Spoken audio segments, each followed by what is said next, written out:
Welcome to the last do's and don'ts video on the Scrum ceremonies. We covered earlier the backlog refinement, the sprint planning, the daily stand-up and the sprint review.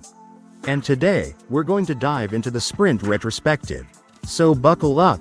As always, let's start with the goal. The goal of the sprint retrospective is to enable the Scrum team to reflect on the past sprint and identify what went well, what didn't go so well, and what could be improved. By fostering open communication and collaboration, the retrospective provides an opportunity for the team to identify actionable items for continuous improvement and to make adjustments that will enhance their effectiveness and productivity in future sprints.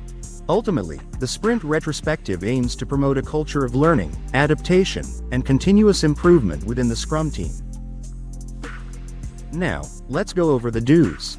1. Encourage an open and honest communication. The sprint retrospective should be a safe space for every team members to share their thoughts and feelings about the sprint. 2. Focus on the process and not the people. The retrospective is not a finger-pointing exercise. It's about focusing on what went well and what can be improved in the development process. 3. Gather data. The retrospective is to collect quantifiable data about the development processes and, using this data, help the team to identify patterns and trends. 4. Prioritize improvements. As you identify areas that require improvements, be realistic. You can't fix the world, and so prioritize the most important improvements that the team can make. And last, follow up on action items. And the best way to do that is to create a backlog item for each action item the team has identified and agreed to act on. Now, let's talk about the don'ts. 1. Skip the retrospective. Just don't. 2. Rush through the process. If you don't take the necessary time to fully discuss and reflect on the previous sprint, it's exactly the same as skipping the retrospective entirely. 3. Blame individuals. Keep the team focus on the problem.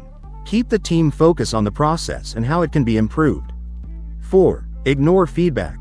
5. Forget to follow up. The last two result in the same outcome. If you ignore feedback or don't follow up on the action items, you won't improve your development process, and more importantly, your team will stop engaging in any open and honest communication since their inputs is blatantly ignored. Okay, we're almost at the end of this journey. But if you want to know more about how to conduct an effective sprint retrospective, please check out my deeper dive video, where I explain how to leverage a story writing technique to capture feedback. Alright, the do's and don'ts of the sprint retrospective.